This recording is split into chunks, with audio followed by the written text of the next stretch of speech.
Now, if you're someone who likes doing easy things, then this video or this channel in particular might not necessarily be for you. I'm someone who likes doing the work, who's interested in learning how to do the work and showing others how the work can be done.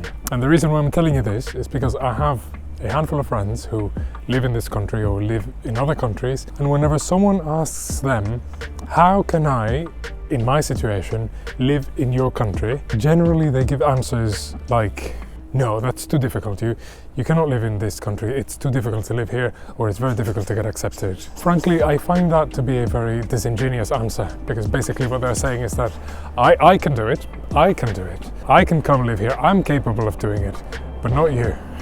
And so today I'd like to leave all that aside and actually give you a straight, direct answer to that question. How can you come live in Japan?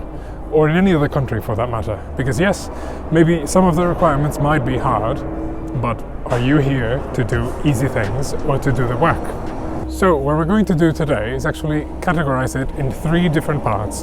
The 3 different things you need to get in order before you actually are able to come live in Japan. So number 1 is getting your visa, number 2, getting a place to live, and number 3, general requirements. So let's talk immediately about number 1. The first thing you need to have clear in your mind before you come to Japan is, why are you coming here in the first place? Because maybe you're young and you're traveling the world and settling in Japan for a couple of months, or maybe you want to have your career here and have your family and so on.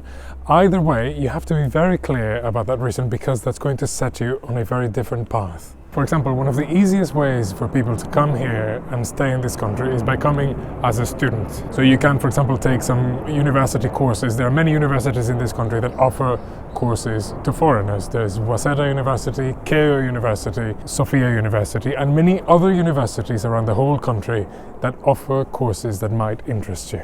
Additionally, you should know also that all of these universities offer language courses. So that means that you do not need to speak or to learn Japanese before coming here. That's also another very common thing that people say. They'll tell you, if you don't speak the language, it's going to be absolutely impossible for you to live there. And that's just categorically not true. Again, that's just a barrier that many people want to put in front of you to demoralize you, to demotivate you, to discourage you, and so that you just end up not doing it. But if you're really determined to do it, there are ways for you to do it and to make it in this country. Now, additionally, you can also look into things like the SJIP, the Sakai Japan Internship Program, which basically means that you get hired by a Japanese company as an intern for about 3 months generally. Of course, you can always extend the terms, granted that they like working with you. If you find yourself in that situation, then fortunately the company will generally take care of your visa application and all the paperwork that you might need. Additionally, something else you can do is actually come here as an English teacher. That's what many expats come here to do. But if you really would like my honest opinion, as I understand, those are not really the best working conditions. So before anything, you should do your proper research. But let's assume that you're not a student, you're actually out in the real world, and you want to come to Japan to have your career here, maybe even have a family here. Then that sets us on a slightly different path. Now you need a working visa. And to get a working visa, things get a little bit more complicated here. Because generally to get a working visa, you need to have a job. And that means that you need to have a job in line before you come to this country. So if that's your intention, then you have to start looking and contacting companies from your home country to Japan to try to get a job and try to get them to help you with your visa application. Otherwise, you can also come here with a spouse visa, which is conveniently what I did. Now, my wife and I, we met about 15 years ago in Switzerland. That's where we were living at the time. We were working there and studying there, and we got married there. And then when we decided to start our own business, we chose to do it in her home country. So I came here with a spouse visa, and that's how I was able to stay here for the first few years. After that, I decided to go for permanent residence, but that's a subject for another video. So if you'd like to talk about that as well, because it's a bit more of it's a much more detailed process, let me know in the comments, and I would likely make a video about that as well. But in any case, regardless of the type of visa you go for, you have to remember that the requirements can be a little bit strict. For starters, you need to have a certain amount of money. There's not a set number for that, but you basically have to, unless you're unconventionally wealthy, you have to be able to prove to the government that you can withstand the weight of your financial responsibilities. And that means at least having a minimum yearly salary, which here in Japan it's about $35,000 a year. So in short, you basically have to show the government that you're working or that you have enough money to pay for your taxes and any other financial requirements that might appear. If you have that in order, then generally you might be able to get your papers approved for 1 year. If you get a 1 year visa, then that means, of course, that every subsequent year you still have to go to the Foreign Affairs Office to get your papers renewed. And at any point, those papers can be not accepted. So that means that you have to either change your circumstances or leave the country altogether. But assuming that everything is in order and your business is growing, or you're getting promotions, or you're actually just working and getting your money, your honest day's work, then it's likely that they will approve your visa renovation, and you might even be able to apply for an extension. That means 3, 5, 7 years and so on. Now, as I mentioned earlier, if you'd like to apply for a permanent residence, that's a different process altogether. So if you'd like, I can make a video about that as well. Let me know in the comments. But now let's assume all that is behind you now. You got your visa finally, congratulations. Now you have to find a place to live. Now there are many videos on this platform that will tell you that the best thing to do would be to contact a Japanese real estate agency and tell them what you're looking for, and they'll be able to find it for you and give it to you.